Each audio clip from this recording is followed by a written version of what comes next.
Salam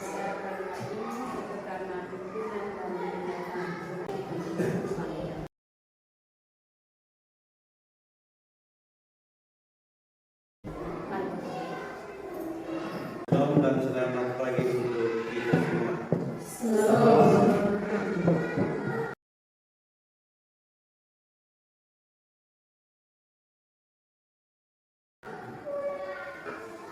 Pertemuan kita pada pagi hari ini akan mengikuti kegiatan diseminasi aksi nyata menurut Satuan 4 budaya positif. Teman-teman semua, dan saya hormati bapak-bapak sekolah dan rekan-rekan sekalian. Pertama-tama saya menyampaikan terima kasih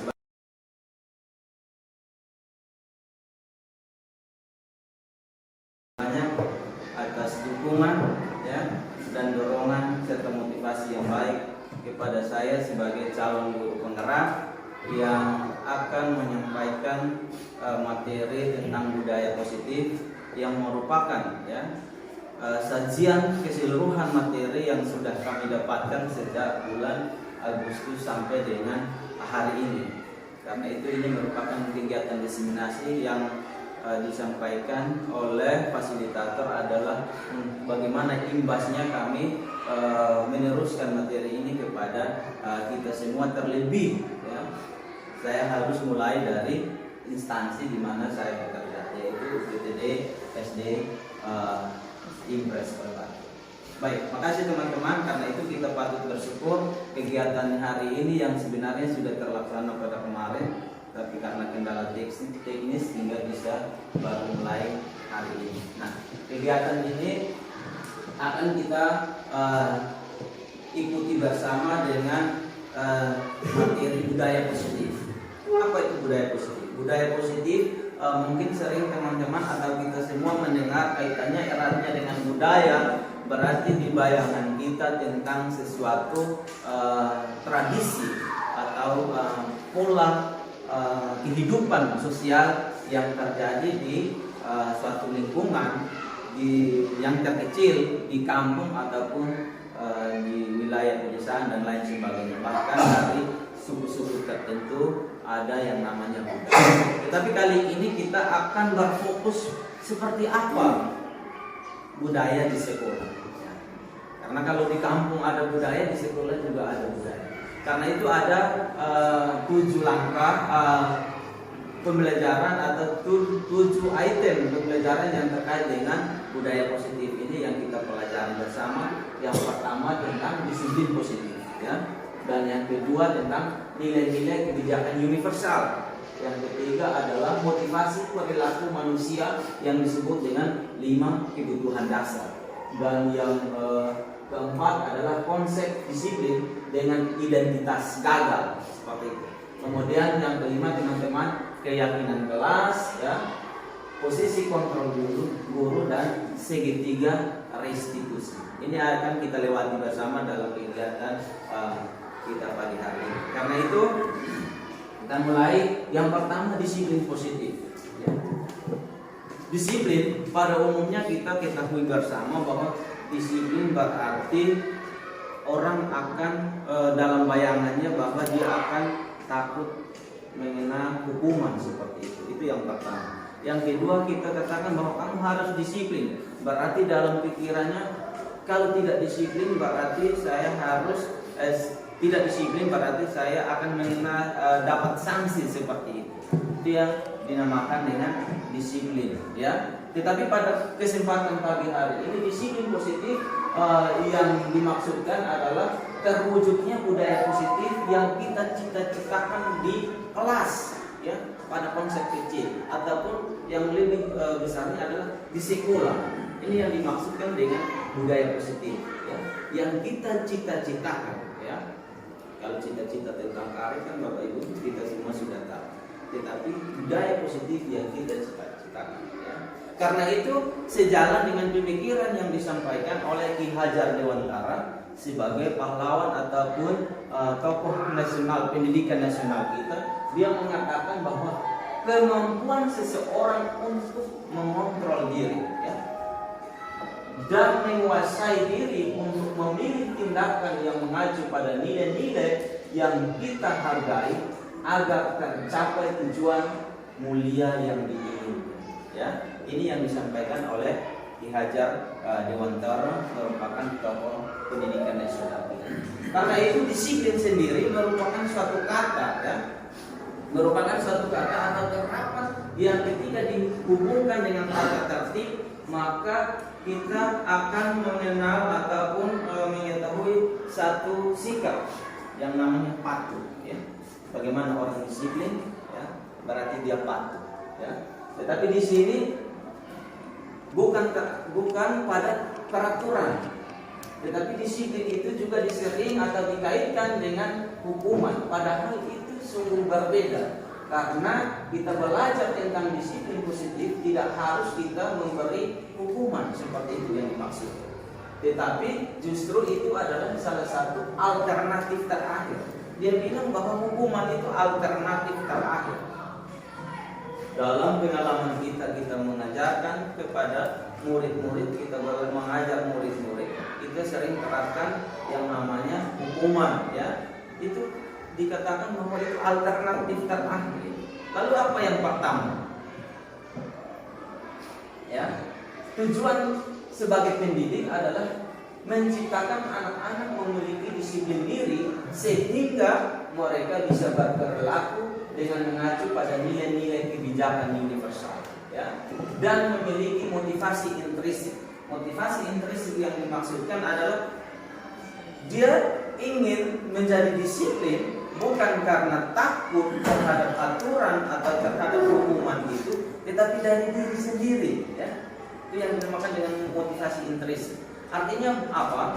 Bahwa misalnya ini berarti dia takut, tetapi bukan berarti berasal dari diri sendiri.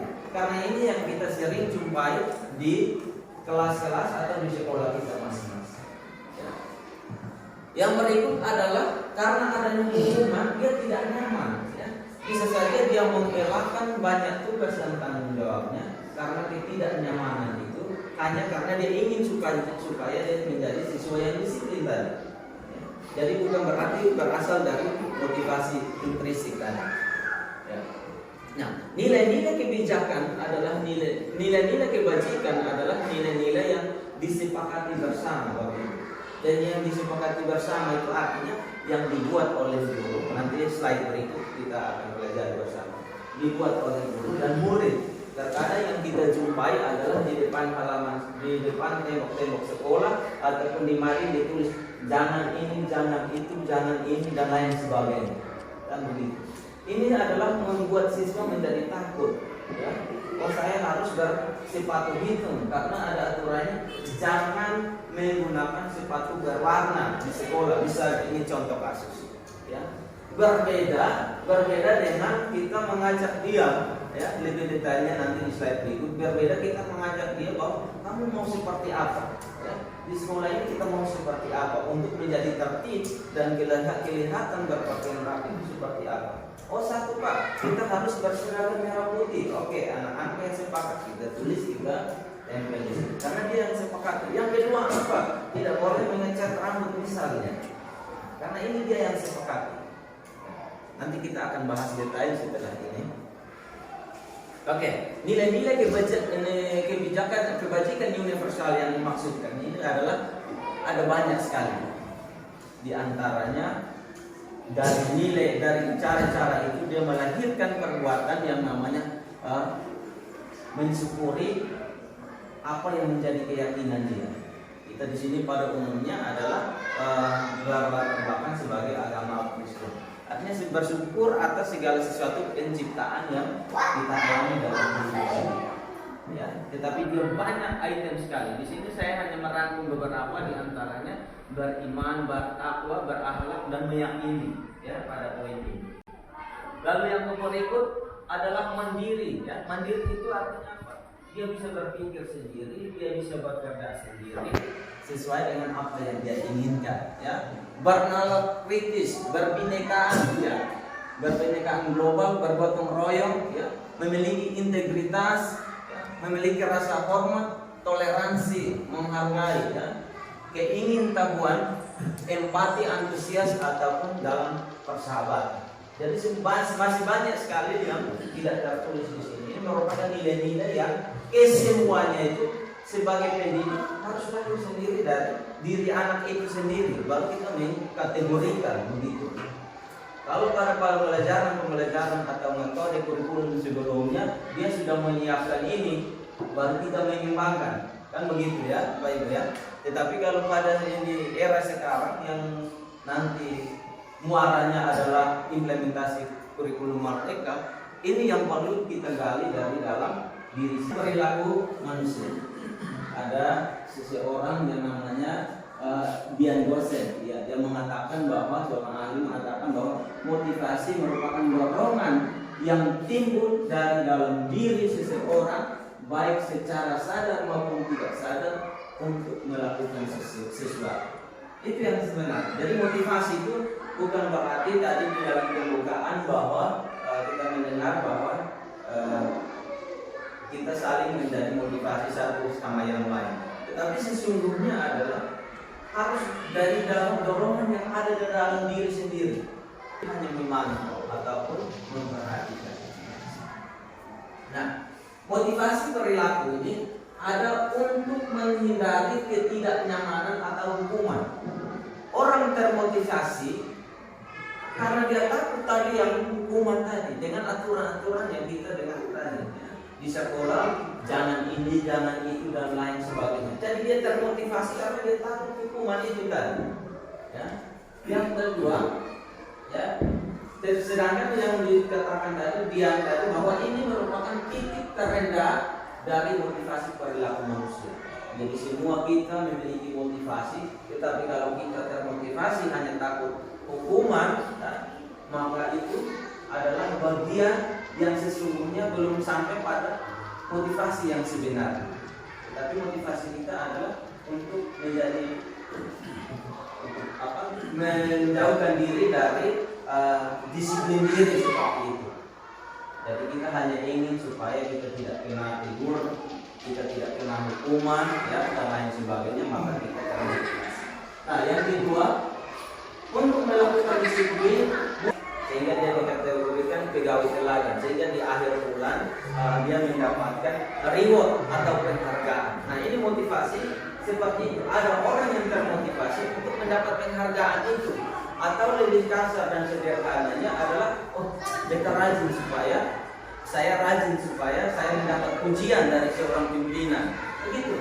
Jadi ini motivasi diri yang tadi hukuman, yang ini adalah untuk mendapat pujian atau reward ataupun penghargaan. Jadi saya harus kerja yang baik supaya mendapat kerja yang baik supaya mendapat pujian dari pemimpin ataupun pimpinan. Saya bekerja yang baik supaya di akhir bulan saya dikategorikan sebagai pegawai yang disiplin misalnya. Nah, ini motivasinya. Yang ketiga, untuk menjadi orang yang mereka inginkan dan menghargai diri sendiri dengan nilai-nilai yang mereka percaya. Nah, ini yang kita harus terapkan dalam tugas dan tanggung jawab kita sebagai yang akan membuat murid memiliki disiplin positif. Nah, ini disiplin positif yang kita maksudkan.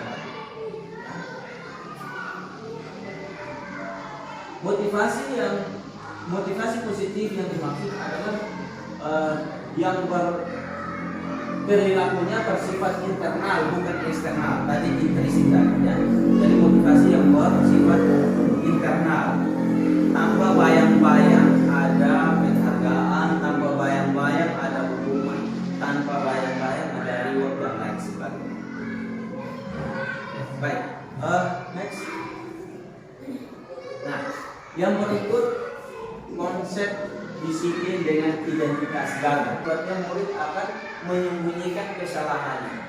Ini yang kadang kita terapkan. Jadi kita memberikan hukuman, kadang dia takut untuk jujur. Ya. Kalau kau alfa, nah, berarti hormat bendera misalnya.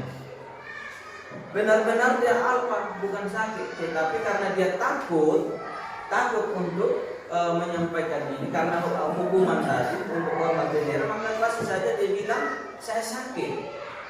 begitu. Jadi hukuman hanya memberi kesempatan kepada orang untuk menyembunyikan kesalahannya. Jadi dia sudah salah, tapi dia berusaha untuk menyembunyikan itu. Kalau kita terapkan yang namanya hukuman tadi. Nah, penghargaan juga ternyata bukan cara yang efektif dalam menegakkan disiplin di sekolah, karena penghargaan merusak hubungan tadi, ya. Kalau kita dapat reward, misalnya saya sebagai guru teladan yang saya diberikan reward, paling tidak meskipun ini teman-teman yang lain merasa iri atau merasa benci, dan ini merusak hubungan, tidak ada kedekatan baik saya dengan teman-teman lagi yang lainnya, karena sudah cukup dia saja karena dia yang dapat penghargaan, dia saja karena dia yang emaskan oleh pimpinan. Kalau kita menerapkan yang mana reward tadi ataupun hadiah berupa hadiah ataupun penghargaan yang berlebihan. Nah, ketika seseorang diberi penghargaan atau dipuji di depan orang banyak, maka yang lain akan merasa iri dan lain sebagainya. Ataupun kalau dia tidak, orang lain tidak iri, dia sendiri yang tambah bikin-bikin begitu, supaya diangkat-angkat, dipuja-puja seperti itu. Karena itu maka ini tidak boleh. Yang merupakan penghargaan kita berikan ke kantor, ini tidak boleh diterapkan. Nah, jika seorang guru sering memberikan penghargaan kepada muridnya, besar kemungkinan murid-muridnya termotivasi hanya untuk menyenangkan gurunya. Saya pernah pengalaman ketika saya mengajar kelas 1, ya. Uang kita akan habis untuk beli permen, beli makanan ringan untuk sebagai hadiah karena ini anak rajin. Bapak Ibu pasti pernah mengalami yang demikian. Apalagi kita yang PPL dulu, ya, misalnya waktu kuliah PPL supaya anak jangan ribut, kita iming-imingkan dengan makanan ringan dan lain sebagainya. Nah, ini dikatakan bahwa ketika kita memberikan kepada murid, ya, dia hanya termotivasinya hanya untuk itu. Karena itu penghargaan yang demikian ataupun hal-hal semacam itu tidak terkenankan dalam penerapan budaya positif di sekolah. Oke, keyakinan kelas. Keyakinan kelas ini merupakan nilai-nilai kebajikan universal yang disepakati bersama. Tadi kita sudah sampaikan, ya, tidak sampaikan di awal, disepakati bersama baik secara tersirat maupun tersurat. Jadi bisa kita tulis bersama ataupun bisa hanya kita menyampaikan seperti itu. Tetapi ada baiknya, saran saya adalah kita menulis, karena hanya seperti tersirat berarti pasti akan lupa dan lain sebagainya. Nah, lepas dari itu kita harus menggunakan kesepakatan yang tidak terfokus ataupun tidak mengutamakan kepentingan golongan ataupun latar belakang ataupun agama dan lainnya. Jangan sampai kita bikin disiplin yang keyakinan kelas yang seperti ini. Anak dilarang beribadah di dalam kelas, atau misalnya diwajibkan semua beribadah. Ternyata di dalam kelas itu tidak semua beragama Kristen misalnya. Nah, itu yang dinamakan dengan kita harus melepaskan. Bisa menjawab, kita pakai helm itu tujuannya untuk apa? Ya, selamatan. Sudah baca. Ya, selamat. Ada yang buat keyakinan bahwa kita pakai helm hanya untuk takut ditilang, kan begitu? Hanya takut ditilang. Pakai helm dulu. Kalau kita pakai helm karena nanti kamu ditilang. Tetapi yang sesungguhnya adalah keselamatan. Karena itu kebun juga harus menggunakan helm. Nah, aturan-aturan yang kita bikin di sedemikian helm, tetapi bukan alasannya bahwa supaya tidak kena tilang. Bagaimana bahasanya? Untuk menjaga keselamatan kepala anak-anak dalam mengendarai sepeda motor harus menggunakan helm. Nah, supaya dia termotivasi. Selain helm, dia akan begitu. Selain helm, apalagi yang bisa melindungi kepala saya? Kan begitu. Tetapi kalau kita hanya bilang langsung helm, ya, otomatis dia bilang, nah, pesawat gimana? Begitu. Karena itu keyakinan kelas yang kita sampaikan harus membuat dia berpikir dan untuk melindungi dirinya, membuat dia nyaman dan semua orang nyaman, ya, seperti itu. Oke, next. Nah, keyakinan kelas bersifat ya lebih abstrak daripada peraturan yang lebih rinci dan konkret. Nah, keyakinan kelas ini tidak sama di undang-undang, ya. Kalau kita mendengar undang-undang, kalau dia harus rinci kata per kata. Keyakinan kelas tidak. Kita bersama dengan anak-anak sepakat bahwa tidak boleh bolos, misalnya harus menjadi anak-anak yang tidak anarki. Jadi tulis tidak anarki. Berbeda dengan kita buat peraturan yang rinci, misalnya kalau tidak disiplin maka akan ini dan lain sebagainya. Ada keyakinan kelas tidak, dia harus abstrak, apa ya apa, ini konkretnya apa ya sudah langsung itu yang ditulis. Ya. Next. Nah ini contoh-contohnya. Tidak bolos, membersihkan kelas, ya, rambut tidak dicat dan lain sebagainya. Ketika dia datang dengan rambut dicat, kita bertanya, bukankah kita sudah pernah buat keyakinan kelas bahwa rambut harus tidak boleh dicat berwarna seperti itu? Nanti dia akan ingat, oh iya betul ya. Saya bersama Pak sudah membuat keyakinan kelas itu. Sehingga dari situ dia merasa bersalah dan dia mau termotivasi untuk merubah dirinya.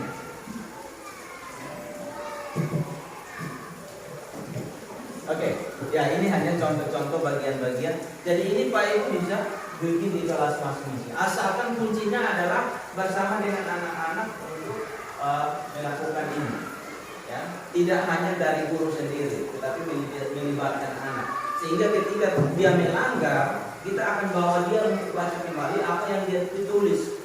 Mungkin saja yang tulisan tidak bolos itu pas waktu itu dia yang menulis. Nah ini Anda masih ingat kan waktu itu Anda yang menulis tentang tidak bolos. Bagaimana Anda bolos hari ini?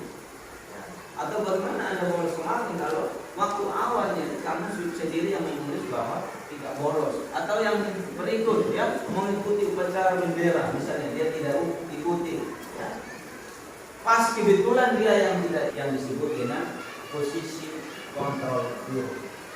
Posisi kontrol guru ya. Berdasarkan teori kontrol ya yang disampaikan oleh Dr. William ya, ada 5 posisi kontrol guru, yaitu sebagai pendukung, sebagai pembuat rasa bersalah, sebagai teman, sebagai pemandu, dan sebagai manajer. Ya. Bapak Ibu saya akan jelaskan satu-satu. Penghubung ini ya, penghubung ini dengan tipe guru yang seperti ini ya. Dia lihat aturan harus bersepatu hitam misalnya, kita sudah sepakat semua siswa diwajibkan sepatu itu dan ternyata yang datang dia sepatu putih misalnya. Cepat berdiri di sini ya. Kita bersalah tadi, saya contohkan kembali tadi ya. Misalnya ini anak terlambat contohnya ya. Ini anak terlambat, lalu kita sebagai seorang guru kita bilang begini, kamu ini hari-hari terlambat ya, kerjaan hanya terlambat ini dan lain sebagainya ya. Jadi dia hanya merasa bersalah, tetapi setelah itu tidak, dia akan ulangi lagi karena dia hanya merasa bersalah. Rasa bersalah pasti, tetapi untuk membuat dia motivasi mereka tidak ada. Karena kita hanya katakan kamu ini tiap hari terlambat, kamu ini tidak begini, tidak begitu dan lain sebagainya. Itu sebagai guru yang sebagai membuat rasa bersalah. Yang berikut teman, ya. Teman ini misalnya begini, ya. Misalnya seorang anak ya yang dia tidak ada ya dapat 20. Kamu ada tidak? Ada, dapat 100. Kamu bawa keterampilan tidak? Guru atau pendidik itu memiliki posisi kontrol yang begitu. Lalu yang terakhir, nanti Bapak Ibu bisa simpulkan saya harus ada di mana. Yang terakhir sebagai manajer. Apa itu manajer? Manajer berarti pemimpin. Guru sebagai manajer adalah suatu masalah yang tidak dia inginkan, berarti dia menempatkan diri sebagai manajer. Ya. Manajer artinya apa namanya? Dia sebagai outputnya solusi, begitu. Dia memberikan solusi yang tepat dengan memotivasi, itu yang pertama. Dan yang kedua harus sebagai apa tadi? Pendorong, ya. Dia hanya mendorong anak itu sendiri untuk menjadi anak yang baik, ya. Jadi dia tidak sebagai penghukum tadi, tidak sebagai pembuat merasa bersalah, tidak sebagai teman, tetapi sebagai manajer. Nah, karena itu dalam guru penggerak sendiri, ya, dalam guru penggerak memiliki harapan bahwa kita sebagai pendidik, kita harus menempatkan diri sebagai seorang apa Bapak Ibu? Dari kelima ini kita pilih yang mana? Ya, manajer. Kita sebagai manajer. Sadar tidak sadar, saya baca ketika mendapat materi, oh ini betul, saya ada di sini. Nah, itu sendiri sudah memberikan motivasi kepada kita untuk mengambil keputusan kita ada di mana. Diharapkan bahwa melalui guru penggerak ini semua pendidik sebagai manajer. Manajer bukan berarti hanya sebagai pimpinan, tetapi manajer itu dikatakan pemimpin penggerak. Itu bisa cara sendiri-sendiri dan saya rasa sudah mengetahui. Okay. Semua yang tadi kita lakukan tadi sampai pada pemimpin pembelajaran tadi menggunakan satu teknik oleh guru penggerak yang namanya segitiga restitusi. Untuk melahirkan disiplin positif tadi, ada dia punya, saya katakan obatnya adalah segitiga restitusi. Namun sebelum kita sampai pada pokoknya, saya ingin jelaskan sedikit. Restitusi adalah sebuah pendekatan untuk menciptakan disiplin positif. Ya. Melalui proses kolaboratif yang mengajarkan murid untuk mencari solusi pada suatu masalah. Ini kerja restitusi seperti itu. Nah, dan membantu murid berpikir tentang orang seperti apa yang mereka inginkan dan bagaimana mereka harus memperlakukan orang lain. Jadi restitusi itu membuat orang dia akan berpikir positif. Prosesnya seperti apa? Lalu dia itu nanti seperti apa? Dia punya pengaruh ke orang di luar sana itu seperti apa? Ini cara kerja segitiga restitusi. Nah, yang berikut gunanya apa? Ya. Gunanya melalui pendekatan restitusi ketika murid berbuat salah, guru akan menanggapi dengan mengajak murid berefleksi. Kuncinya ini, berefleksi. Jadi dia melakukan segala sesuatu, kita mengajak dia untuk merefleksikan diri. Ketika contoh tadi dia tidak hadir, ya, memberi dia kesempatan untuk merefleksikan diri sendiri.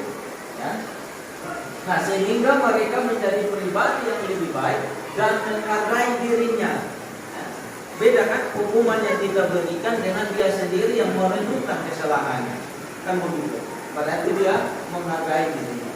Pendekatan restitusi ini tidak hanya menguntungkan korban. Korban yang dimaksud adalah orang yang misalnya saya melakukan kesalahan terhadap ibu trans, berarti yang dimaksudkan korban.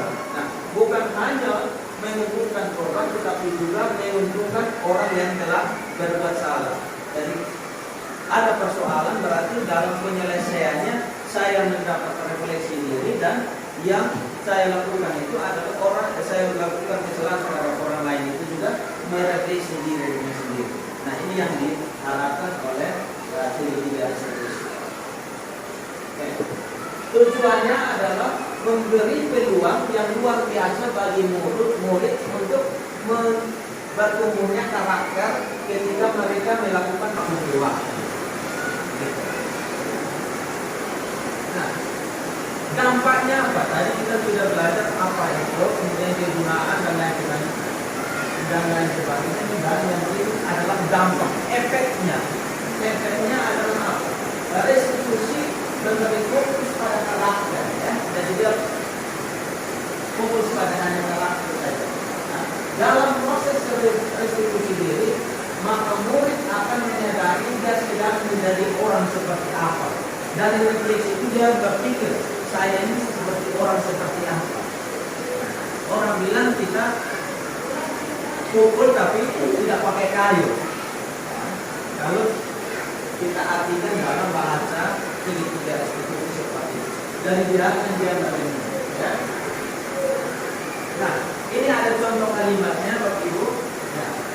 Untuk permasalahan karakter dulu akan menekan misalnya, ibu bapak tidak terlalu mempersoalkan hal yang kamu lakukan hari ini, tetapi mari kita berbicara dengan apa yang akan kamu lakukan esok.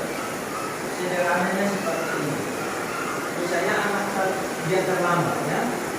Kita memberi dia bahwa bukan hanya kamu yang terlambat, tapi ada banyak teman-teman kamu yang terlambat.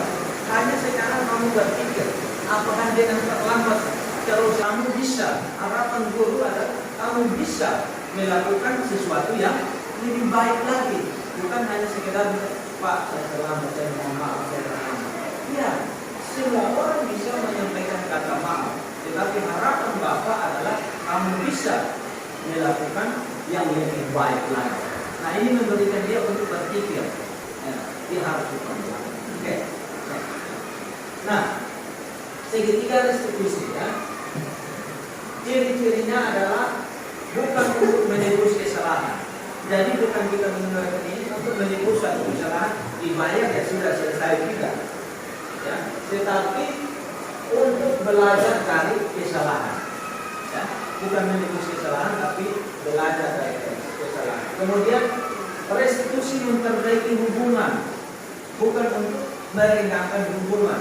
Ya, kalau tadi saya flashback sedikit, kalau tadi kita belajar tentang penghargaan dan lain sebagainya, itu akan membuat hubungan tidak baik atau akan merenggangan. Tetapi kalau restitusi sendiri memperbaiki hubungan. Kemudian restitusi adalah tawaran, bukan paksaan. Jadi restitusi ini semacam tawaran. Ya. Saya punya, misalnya saya punya sepotong kue, saya tawarkan kepada teman-teman. Adakah di antara teman-teman yang ingin mencobanya? Misalnya, ya. Diberikan tawaran, bukan paksaan. Ya. Jadi kita memberikan restitusi semacam itu. Kalau aturan ya harus ikut, mau tidak mau harus ikut. Kalau tidak ikut tidak ini, tetapi berbeda dengan restitusi. Ya, apakah kamu mau melakukannya? Ya. Jika iya, apakah kamu mau seperti apa? Tetapi karakter dia, ya, berarti tidak hanya pada dia datang tiap hari, datang tepat waktu ke sekolah, tapi ada berkaitan dengan banyak hal. Karena itu dalam buku penggerak sendiri bahwa menegaskan bahwa kalau karakter itu baik, maka semua baik itu disiplin diri dan berbuat sikap positif lain bisa berjalan dengan sendirinya. Jadi dia satu untuk semua, bukan satu untuk satu. Ya. Kalau aturan ya kita lihat dia rajin sekolah, ya sudah cukup sampai di situ. Tetapi restitusi dia lebih pada berfokus pada karakter. Nah, restitusi mencari kebutuhan dasar yang mendasari tindakan. Jadi sebelum dia lakukan ini, motivasi awalnya apa? Mendasari tindakan. Anak berkelahi, sebelum dia berkelahi itu hal mendasarnya apa? Ya karena pasti pengakuan dari anak-anak ini yang duluan, ini yang duluan dan lain sebagainya. Tidak seperti itu, tapi yang mendasarnya apa? Mungkinkah dia dari rumah, ya, mungkinkah dia dari rumah sudah kena omelan duluan dari ibu atau ayahnya, sehingga dia sampai di sekolah dia bisa berantem dengan teman. Jadi motivasi yang mendasari dia melakukan sesuatu apa. Misalnya dia mencuri, dia mencuri alat tulis temani. Yang mendasari dia mencuri apa? Kan? Nah, ini untuk memvalidasi kesalahan dia. Nah, baru yang berikut adalah menanyakan keyakinan. Keyakinan yang dimaksud kita pakai kata-kata keyakinan keras apa yang telah kita sepakati. Dari tadi ketika dia berbuat salah, kita akan tanya kepada dia, kamu masih ingat tidak? Pernah kita buat keyakinan keras, kesepakatan keras bahwa tidak boleh. Kamu masih ingat atau tidak? Nah, ini kita menanyakan keyakinan dia. Atau bisa saja kita menanyakan dengan, kamu ingin menjadi orang seperti apa? Kalau kamu bolos terus ini, kamu menjadi orang seperti apa di hari yang akan datang? Ini namanya kategori menanyakan keyakinan. Kemudian yang ketiga, menstabilkan bagian bawah, menstabilkan identitas. Ya, dia bolos, kita bilang, setiap orang pasti pernah melakukan hal yang sama. Kemarin, ya, Ibu Leni masih juga bolos, ya, tetapi motivasinya adalah karena dia habis memberi obat untuk ibunya yang sudah sakit. Jadi kita menjelaskannya seperti itu. Nanti dia bilang, oh kemarin ada teman yang bolos, tapi Pak tidak mau. Ini bolos itu karena mungkin dia takut menyampaikan kepada guru, tetapi karena di rumah ibunya sedang sakit dan tidak ada orang lain selain dia yang harus membantu memberikan obat untuk ibunya. Karena itu kita harus mengatakan, memberi contoh orang yang pernah melakukan suatu kesalahan yang sama ke dia, supaya dia juga sadar, bukan hanya dia. Jadi dia tidak terkesan diskriminasi, ya, gitu. Kemudian kata yang berikut adalah pertanyaan berikut, kamu bukan satu-satunya yang pernah, ya, kita yang melakukan ini. Nah, pendekatan untuk menciptakan disiplin positif tadi sudah saya jelaskan di segitiga tersebut. Nah, pada intinya adalah untuk menyelesaikan persoalan atau permasalahan siswa, maka kita harus, yang pertama kita harus memvalidasi tindakan, ya, tindakan yang salah, kemudian menanyakan keyakinan dan menstabilkan identitas. Bukan hanya kalimat-kalimat ini yang bisa digunakan, tetapi masih banyak kalimat lain lagi yang bisa Bapak Ibu kita kembangkan bersama untuk menyelesaikan, tergantung dari permasalahan-permasalahan yang kita hadapi di antara murid ataupun di dalam kelas dan kesatuan. Ya, next.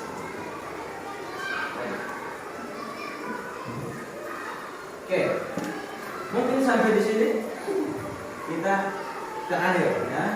Jadi pada intinya semua yang kita lakukan bermuara pada yang namanya budaya positif, ya, budaya positif. Entah dalam lingkungan kelas maupun sekolah, yang pada saya tegaskan, yang pada intinya adalah harus melakukan keyakinan kelas.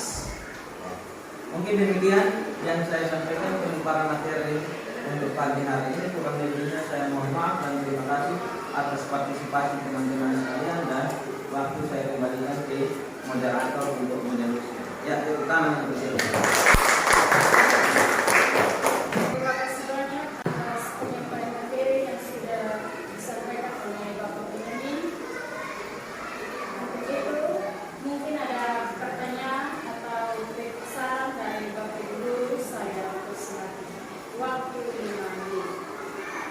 Baik, jadi ini bukan satu pertanyaan tapi satu saran.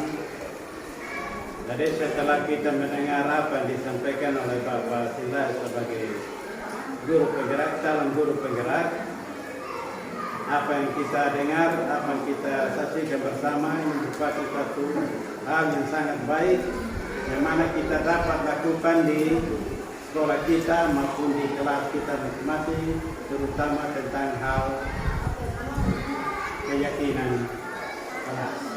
Saya kira itu saja, dan saya ucapkan terima kasih.